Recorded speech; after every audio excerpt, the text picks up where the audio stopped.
If you have that firing on all cylinders, then it doesn't matter how many times you try to fix something. It doesn't matter. It's not going to be like, oh, wow, this must be really jacked up if they have to work on it 50 times. That's the wrong approach. That's the wrong way to look at it. I think it's really, really important that you do look at it 50 times, because if you are looking at it 50 times and trying to fix it 50 times, that means there's something clearly wrong with it. And we worked on our customer service. Yeah, that was a big one too, you know. Yeah. And again, it's not to say that it was bad, but I mean, there's just so many ways you can improve the experience of the people and clients and customers that you work with. There's no reason not to take a look at that and improve it if you can. Yeah, venture hustles, life is really what you make it. Building up your brand is whatever you create it. Really ain't no limit. You just gotta love it. Working day and night, it's all about the venture hustle. Hey, venture hustles. Time to take it to the next level. Let's go. Welcome back to the Venture Hustles podcast. This is Saj. This is Jack. We are your co-hosts. This is the greatest top 147 podcasted when it comes to business, ventures, entrepreneurship. We are your one-stop shop, and we will never change. Ever. You know, this is us. We just got to climb the ranks a little bit. We got a little work ahead of us. Oh, and we are. I pulled that number out of my ass, but you know, we're on our way. We're on our way. But welcome back, folks. Super happy to be here as always. Have a really cool episode today that you know we've wanted to talk about. You know, for those of us that were with us in season 1, you know the ups and downs that we had experienced at FFP, and now we're in a place that a lot of those systems that you heard about, a lot of the work that you may have even seen the result of that work on our faces. And some of the things that we've explained, you know, they have now taken effect or are now in full swing, and the outcomes as predicted have been very, very fruitful. So, and we want to talk a little bit more about that, lessons learned. Yeah, I mean, we want to talk about, so I don't want this to be a downer episode. No, I think it's going to be more of like a reflections episode, positive, negative. We'll dive into some details here and there, but a lot has happened. This is a great time for us to be able to recap, give you an insight. I mean, in a lot of ways, Venture Hustles is a way where me and Jack document our journey through the social platform, our experiences, and be able to just basically the chronicles of tech and just everything else that we go through on a day-to-day. Yeah. And you know, obviously we're not going to make every single episode about different things that we're doing, but some will be, but this is a really good recap for us to be able to you know, just finally be able to kind of cover what we were doing last year, the changes, the improvements, the growth, discuss our experience, and you know, how we kind of felt about speaking after a while, and just plans for the future. So I think let's recap with what we were doing last year and at the end of the year, right? Yeah. I can lay a little bit of foundation here. Go right ahead. So if you don't know, we are currently in the Finally Free Productions headquarters, which is my company, and also Jack's company. And we are a custom software technology company based out of New York. We build custom apps and software solutions for startups, small, maybe mid, maybe large size companies. Really depends on where you are in the country. We service customers nationwide. But really, in a nutshell, if you're a funded or a non-funded startup that has a technology MVP that you're trying to build, MVP, if you don't know what it is, it's a minimal viable product.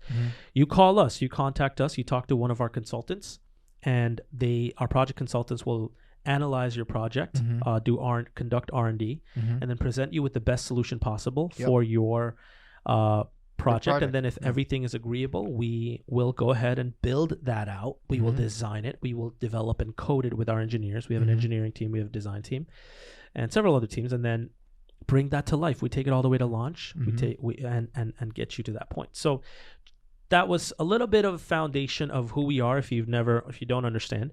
So Venture Hustles is the studio inside Finally Free Productions. That's where we're housed, and this is where we work pretty much every day. So last year, I mean, over the years, we've done really, really well from a business revenue year-over-year perspective, and it's been an upward trajectory. uptrend trajectory. And the year that you came on, and the year that we met, and the year that Jack started, it was a positive trajectory year. Yeah, we were doing the best that we've ever done, really. Well, I mean, and then you came in at a good time, and then you were able to kind of get on that wave and also bring in your own value and everything else that you were doing, and then we were doing amazing. The team that we had around that time was pretty good as well.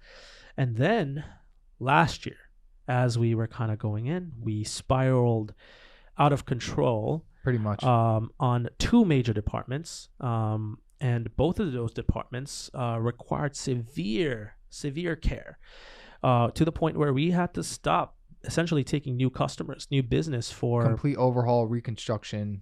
It's like 6 to 7 months, and we had to internally clean that mess up. And the reason why I'm saying this is, or we're sharing this, is we want to be transparent.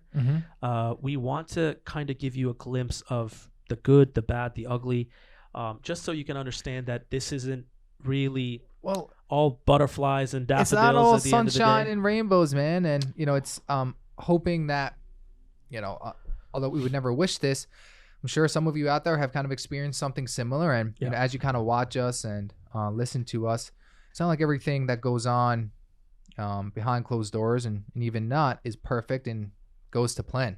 These things do happen. It's a part of life. It's a part of business, and it's got to keep on moving. And that's essentially what we did. So. It's part of life, and I think that we'll talk about more about what the takeaways were here, right? But we did a lot of things, like we studied, we analyzed, we researched the industry, the market that we were in, to dive a little bit deeper into what we were offering, our value proposition. Exactly. And also just like, I think there were several points last year, I remember, during the reconstruction. Me and you sat down, we analyzed different departments, different play fields, and we were like, this is how we need to improve this, or let's, I'm in my own, I have a mastermind where I consult with a lot of people that are in my peers that are in the industry, not employees or teammates in my company, but more like fellow CEOs. And so I consulted and dove a little bit deeper into their process, and there's no harm in that. There's no harm in educating more yourself. information is always good. Always good. And then me and you talked, and several other team members talked, and we worked for 6 to 8 months. Now, when you say this, right, and just for clarification, like when Saj says we worked for 6 to 8 months, we're not talking like getting in at 10 or 9, and then, when 6 o'clock rolls around, kind of leaving, going home and watching a movie or doing whatever. Like, we're talking about from 9 a.m., 8 a.m. in the morning, working until 3, 4, 5 in the morning the next day, every single day. This is not it's not an exaggeration. And for those watching, you can see like how passionate I am about it, because that was the reality. Coming in, 3 hours of sleep and doing it every day, because there's times where you need to get stuff done, and like honestly, it can't be convenient. Like, it has to be done now, has to be done well, has to be done efficiently, because when you're in this kind of space, when you're an entrepreneur, when you're a business person, in this kind of situation, all of that hard work that you're doing, you don't even know if it's going to work. Yeah. So not only do you need to get that first solution presented, figured out, be able to deploy it, but then be in a place where it might not even work. So what's our plan B? What's our contingency plan? I mean, we were beyond that too. I feel like we weren't just dealing with a contingency plan or just trying to figure that out. I think we were there were messes that were left behind by past employees, or just like bad apples in the team, the whole nine, that we had to like let go and clean up, and just the aftermath of what happened we were dealing with. We were reeling with that for months, bro. For months. I mean, it took us a really long time. And it wasn't just that. We were dealing with that while consecutively figuring out how can we improve. And grow. And also we revamped our brand on the site and everything, where that took about that 6 months. So it's almost like you have a car. Yeah. Okay. You're driving. One tire goes. While the car's still moving, you're trying to replace the tire. All right. And then as you're replacing the tire, for some reason, the brake pedal stops working. So now you got the tire, now you got the brake. See, the car has to, this is a great analogy. The car has to keep moving. Exactly the that. maintenance on the car has to get done without a pit stop. However, this is what we didn't do. We didn't take on any new attachments or modify the car. Not until we were ready. And we felt like we were out there. Because, I mean, here's the thing. The reality was our development team, there was major problems there that we had to take care of. Our management team, that was a key manager on our team, caused the mess. This is the reality, right? And we had to let go of these people, and we had to restructure and rehire. And outside of what happened, and again, a lot of this I take the blame for it. Of course, leadership always has to take the blame for what happened. But to be transparent, the problems weren't just the messes they left behind or the departments that we had to clean up, but it was also the fact that we had so many clients that were ongoing, that were good, that weren't really messed up with, and those had to keep rolling. So this is what I mean. That's why I love the analogy. The car cannot stop. You also have to refuel the car while it's rolling. It's kind of like bills that need to be paid, you know, every single month. And, you know, it was, so kind of reeling us back here a little bit. We're past that point now. Some might say it's a little bit euphoric, and it's paying off. That work has paid off, and you know, something to be said here. You did a great job, my friend. You too, man. It's been a journey, and now, you know, we might say the journey has now just begun.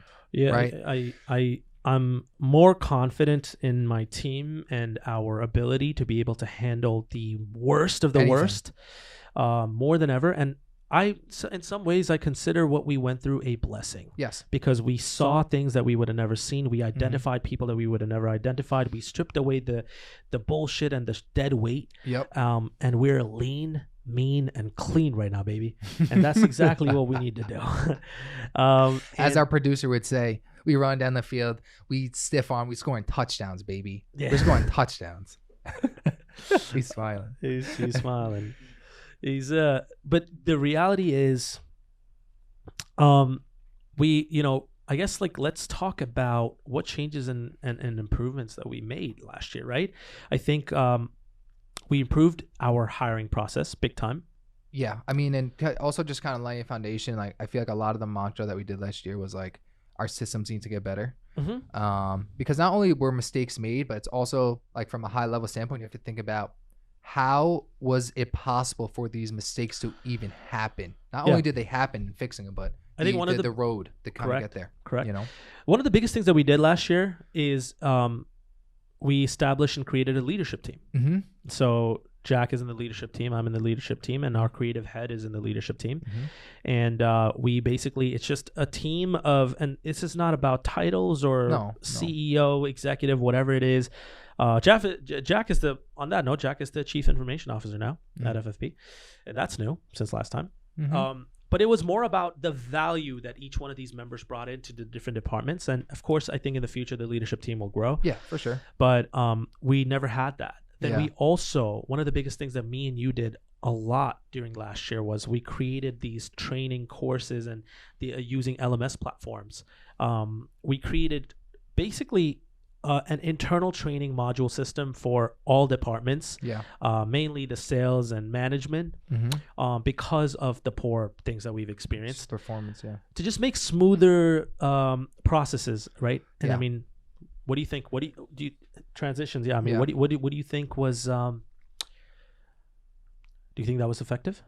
I mean, absolutely. I mean, now, you know, Saj and I sit here in a place where we're kind of firing on all cylinders, to be completely clear and transparent. There really isn't one thing that I can sit here and say, like, you know, we're worried about or I'm worried about. You know, we're in a position now where the foundation is very, very solid. And we're in a place that feel comfortable to grow and scale at a pretty quick rate. And we're prepared for that. And also what you said before is if anything comes up, we know how to handle it. It'll just be a walk in the park. And there's nothing that can walk through that door where it's like, oh, shit. You know, there's really nothing. I can't think of one single thing. Because, you know, last year, like you said, was that year. And it was a blessing because it's just much better. You're looking at two better men and it's been fantastic. So to kind of address what you said, improving the hiring process was a big one. Also improving some of the management systems and processes and even styles. For us, like Sasha had mentioned, we're in the software business. We offer a variety of software products, and management is one of the most important factors when trying to facilitate any kind of software product, and management overall in a bunch of other industries is vital, but specifically with software, that can easily make or break a particular project or relationship with a client. So that was increased dramatically. And we're seeing the effects of that now, where we're in probably one of the best places we've been. And then I think probably one of the last things that has paid dividends is just kind of increasing, not to say it was bad, but as Saj and I were improving everything, it's like, let's just take a look at everything. There's no reason not to. I mean, that was our approach. I think our approach was just like, look, if we're doing this right now, we're putting so much time in. I mean, what are we going to sit down again a year, 2 years later and say, all right, now let's take a look at that. Let's just take a look at everything wrong or problematic, or even if it wasn't wrong or problematic, could get better. Could make significant improvements. And we worked on our customer service. Yeah, that was a big one too. And again, it's not to say that it was bad, but I mean, there's just so many ways you can improve the experience of the people and clients and customers that you work with. There's no reason not to take a look at that and improve it if you can. I mean, my biggest tip to entrepreneurs and small businesses or mid-sized businesses, doesn't really matter. It's only a loss and a failure in your process is if you don't do anything about it. And you give up, no matter what we're talking about here. I think the number one tool in your shed that you absolutely should always rely on is your self-awareness. If you have that firing on all cylinders, then it doesn't matter how many times you try to fix something. It doesn't matter. It's not going to be like, oh, wow, this must be really jacked up if they have to work on it 50 times. That's the wrong approach. That's the wrong way to look at it. I think it's really, really important that you do look at it 50 times, because if you are looking at it 50 times and trying to fix it 50 times, that means there's something clearly wrong with it.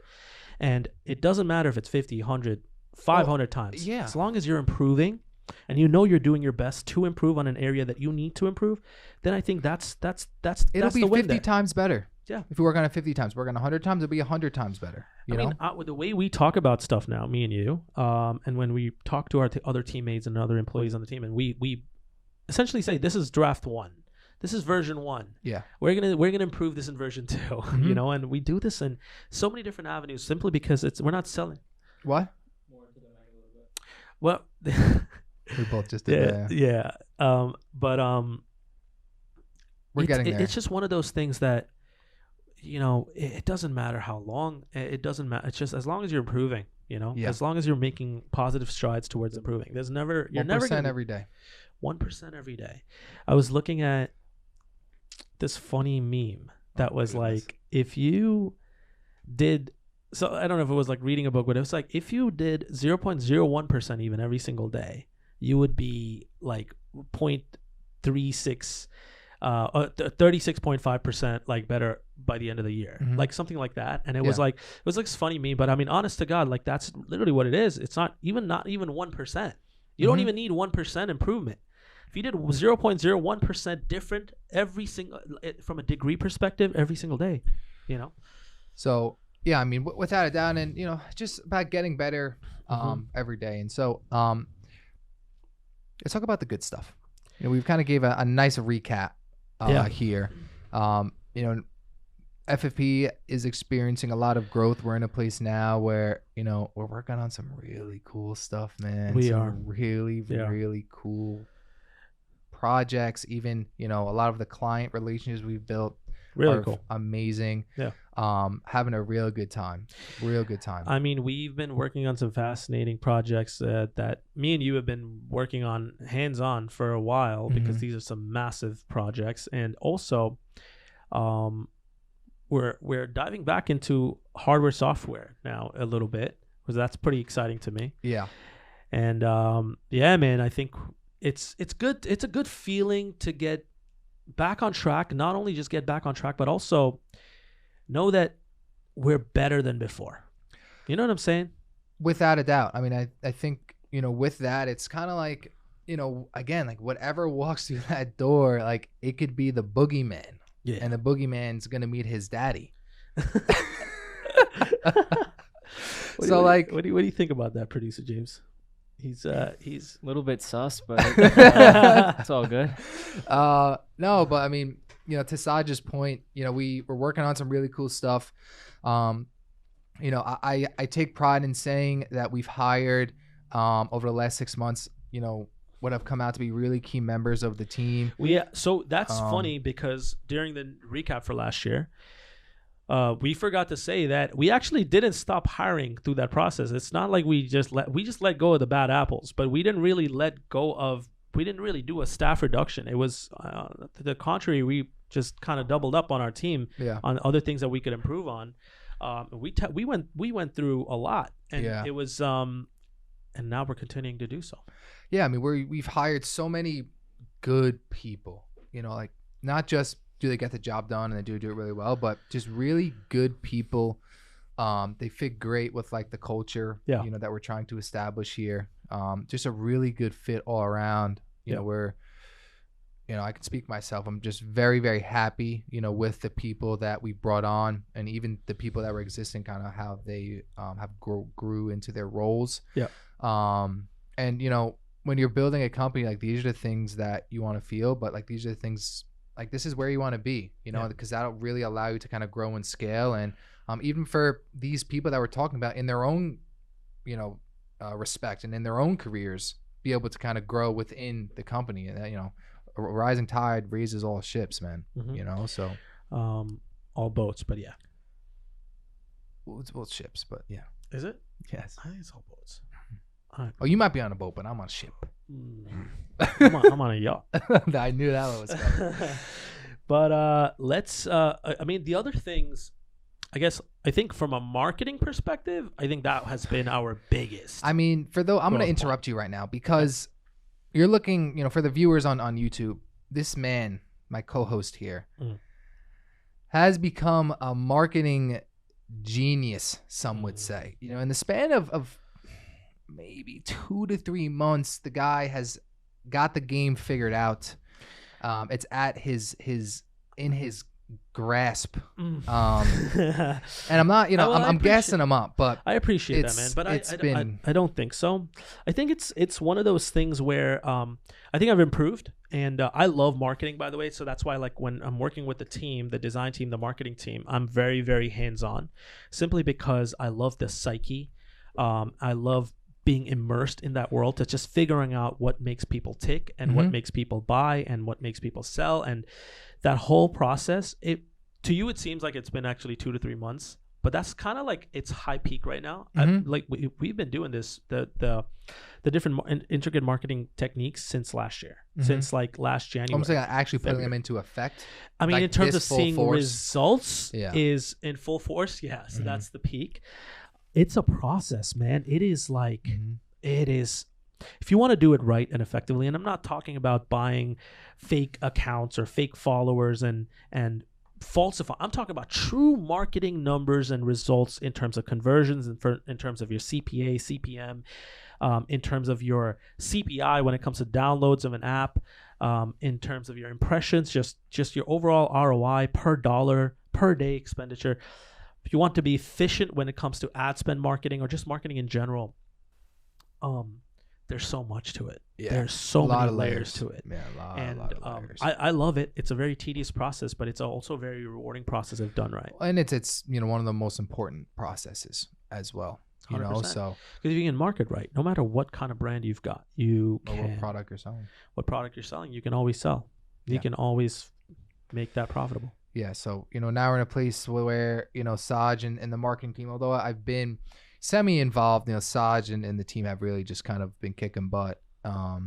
We're starting to again expand the team more, because we have a lot of people that want to work with us. So when that happens, we need to expand the team to make sure. Well, you've been doing a fantastic job with the customers, the customer satisfaction and service with our project consultants and managers. Yeah. You've been doing a great job there, man, and I think that is one of your biggest strong suits is representing us well. And Well, you've I always done appreciate that really well. Well, I appreciate that, and it's even during the bad times, you still need to be doing that. So 100%. we're getting there. We also one of the things that we haven't really talked about, What? but that we've been up to is we've been launching our own apps. We've been building apps for customers for years and years and years, and we actually launched with this whole ChatGPT GPT-3 hype. We actually launched our own GPT based app, and it did phenomenal. It's doing amazing. breaking records. And part of your comments was the marketing efforts, and that was because of that. And that's I think that's when we really started hitting our strides. And so look out for some cool apps that we're launching, and we've already launched 2. The second one came out yesterday. Did it? Yeah, I think it got approved. Okay. And I saw all the notifications. the first one's called Jarvis. If anybody's listening, take a look. Just go to Apple Store, type in Jarvis GPT or It'll Jarvis. be like one of the first 2 that you see. Yeah. And this is the first time we've ever launched an app for ourselves, with no customer, client. And also to kind of take in part is, last year, when NFTs were going crazy, we did something very similar. And the mindset is if there's going to be a mistake made in something new that we're offering, we're going to take the burden on it. We're before always we start offering it, and that's pretty much what happened. And with Jarvis, the reality is it's been a tremendous success. That's kind of where we're at. Jarvis is revenue generating now, and positive revenue generating. It's doing amazing numbers. We're on Sick track app. to do 100,000 downloads. It's not even going to be that far off. No. On just Android alone. So it's a sick app. Not that we're trying to promote it. But maybe we are. Maybe go download it. No, I know. If you want to, sure. But if you like ChatGPT on your computer, there's a lot of mobile apps out there, but a lot of them are like kind of expensive, don't really work that good. Saj and I took a lot of time to make sure, and especially Saj took a lot of time to make sure that the product we put out is very affordable and makes sense. But then also you can do so much cool stuff with it. It's not just your regular app that we completed in a week. A lot of thoughts, a lot of time. Now it's taken months of development, updates, tweaks, improvements. There are things you can do on that you can't really do on, even though it's using OpenAI's GPT technology, and it's using the latest technology available to developers.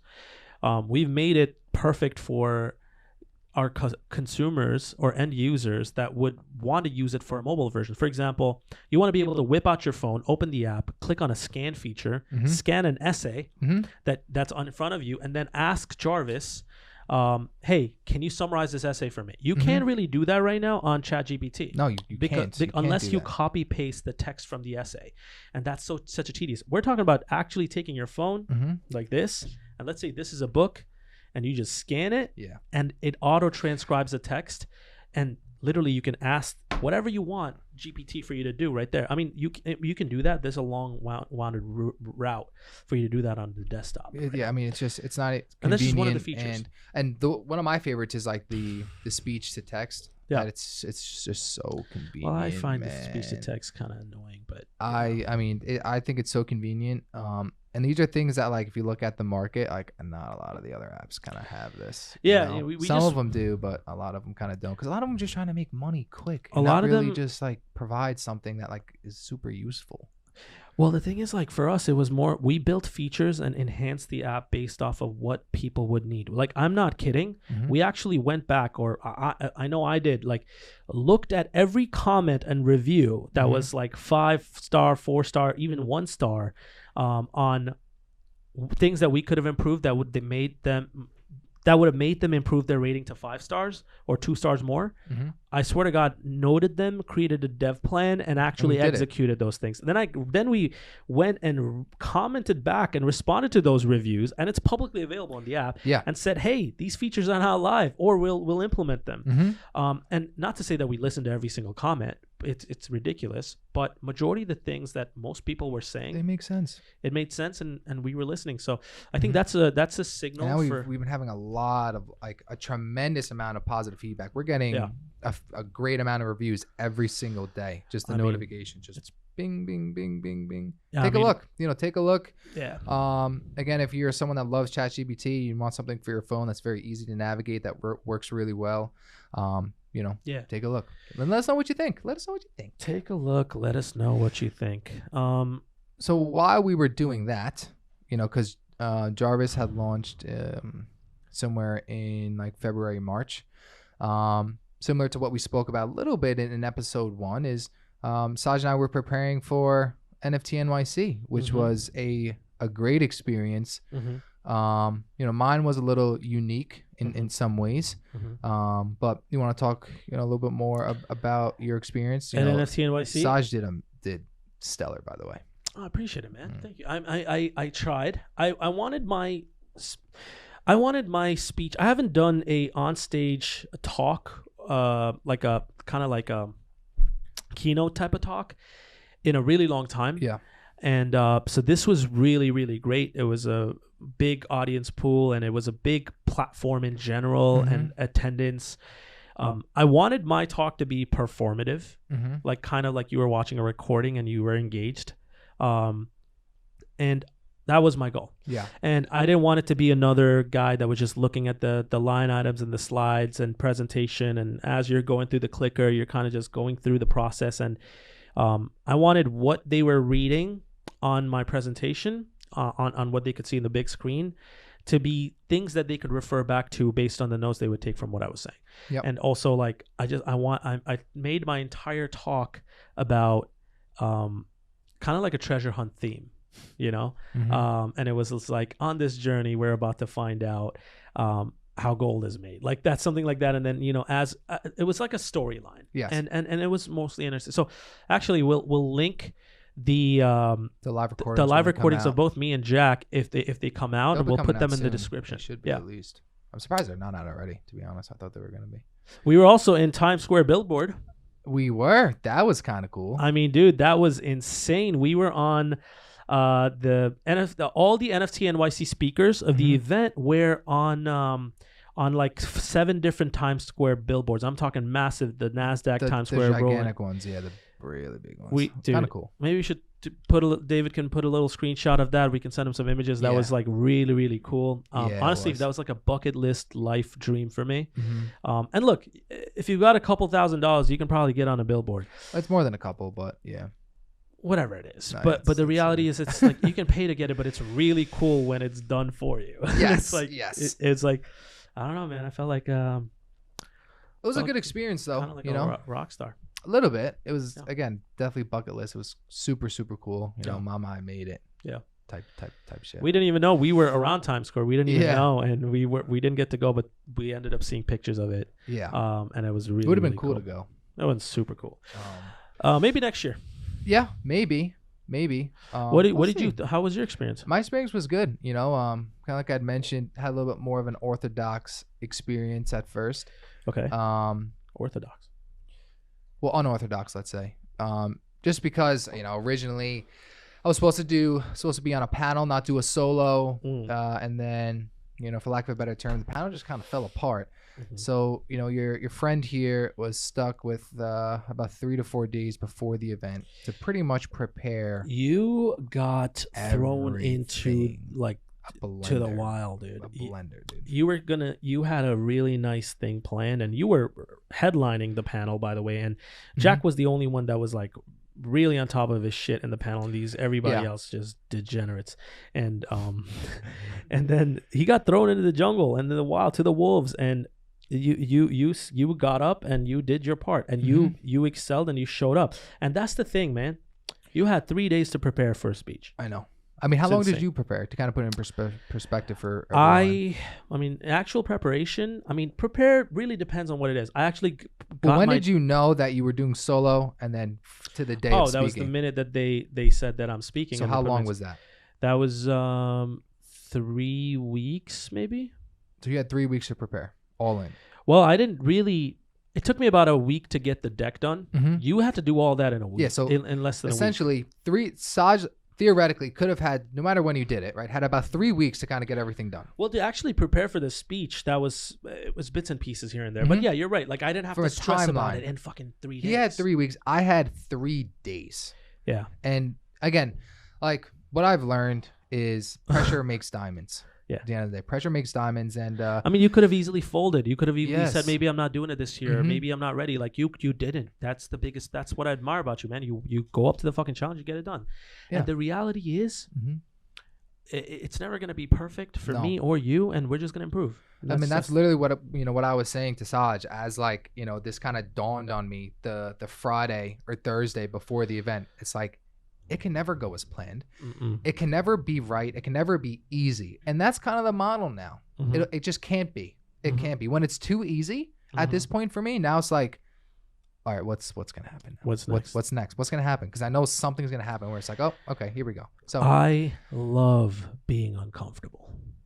I'm comfortable being uncomfortable. That's when I thrive. And it's Mhm. like, when I say that, I mean like actually being uncomfortable, like my skin's crawling type shit. Like, well, how the fuck am I getting out of this? And Mhm. I love that feeling because the aftermath, like the feeling, the high that the euphoric feeling that you get after you actually do it is like, whether it went good or bad, it's the fact that, hey man, I did it. To be honest with you, like on that one day Mhm. where I emailed the Organizer. the organizer, and I was like, hey, like I'll do a solo. I can remember like doing that, and I was literally like, I don't even know how I'm gonna do this, But I'm doing it. yeah, like I'm just literally I'm throwing myself out there, and then I'm just gonna figure it out and just be there, show up. Yeah. A lot of times people understand is like 90% of it is showing up. Yeah. Just show up. Mhm. And then the last 10% is execution. Whether you execute poorly, in the middle, or great, you live, you learn, Mhm. and then next time you show up again. Mhm. And that's the name of the game. Mhm. And again, I guess overarching, kind of wrapping that up, it was a great experience. Met a lot of cool people, a lot of smart people that are doing some really, really cool stuff. Mhm. Was able to kind of formulate a couple good relationships that maybe we can work with them in the future. And that's pretty much it. It was good, and plus it was almost like a mini vacation for Saj and I, which we kind of enjoyed. It was fun, man. It was fun. We had like I mean, just the networking aspect, all the people that were there. This is the first time where we were behind the scenes together at an event where we were speaking, and a lot of the attendees were there to network with speakers like us, and it was super cool. Just even after my talk was over, I had like a bunch of people that came up, and I was like, holy shit! It was really, really cool to be in that environment. Yeah. And it felt like it was home, honestly. And not because I just love the tech world, the tech scene, and that environment is what I really, really enjoy. Yeah, 100%. All while taking phone calls from the team and being like, hey, And we're still working. Here's an invoice. We were closing deals oh while my we God, were man. in this tech conference. It was like a 4 or 5 day tech conference, and the whole time the team was like, we need this, we need that. We were trying to figure out where the hell are we going to get Wi-Fi. We need a desktop. We didn't even bring our computers. Right, because it can never be easy. The entire building had one bar of service, right? So I have to go in the corner, have to go on quick, get a job done, come back, call people, can't even hear them. They can't hear me. Trying to do 3-way calls. You remember that? It's just like horrible. But we made it happen. We always do, man. We always do. As we kind of wrap up, right? We spoke about FFP, NFT NYC. Want to go a little bit more into some things that we want to do with VH, the pod specifically. I mean, it's pretty much what we covered in the first episode. That's true. We introduced everyone to our producer James. He's also got a microphone, which we'd love for him to talk a little bit more, but he's pretty busy and he's got his hands full.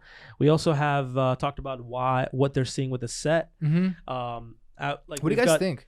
What do you guys think about the sign? Because Saj and I were like on cloud 9 with this. Yeah. I love it. It looks fucking sick. I mean, dude, the set, the logo, everything looks fire. I mean, David, maybe you could do a little zoomed in action on what we see here, and for the most part, hopefully we sound better, we look better, we feel better, feel great. Absolutely, we can hear each other great, and that's part of like the whole process. And we're in a good place, man. I'm super excited for the future episodes. I'm so excited. You have no idea. One thing I want to encourage quickly, is for our listeners and viewers. A like honestly, if you have any ideas, suggestions, Mhm. like actually comment them. Or reach out to Saj and I, or Yeah. reach out to the VH Instagram, because like we honestly really want to do like cool shit. Yeah. That maybe we, because Saj and I game plan a lot for this, but if there's anything that you haven't seen or would like to see, shoot us a message, get in touch. If we can make it happen, we will. So I kind of just want to emphasize that a little bit, because I actually kind of look forward to the community's like suggestions. Yeah, I mean, drop us a line. You can even DM us, follow us on Instagram. From the VH Instagram, you'll be able to kind of like find where we are. I'm also active on Twitter. Yep. Jack is on Twitter as well. So just there's And LinkedIn. You have a LinkedIn. Well, LinkedIn gives me anxiety. It just my shit is just ding ding ding ding ding, and I'm learning. So well, I think we can wrap. As we kind of wrap up here. Really looking forward to the progression of season 2 of Venture Hustles. As always, we appreciate all of you, all of the listeners and the viewers, no matter where you are. Enjoy your day or night, and we will see and talk to you very soon. Sayonara. Yeah, venture hustles, life is really what you make it. Building up your brand, it's whatever you create it. Really ain't no limit, you just gotta love it. Working day and night, it's all about the venture hustle. Hey, venture hustles, time to take it to the next level. Let's go.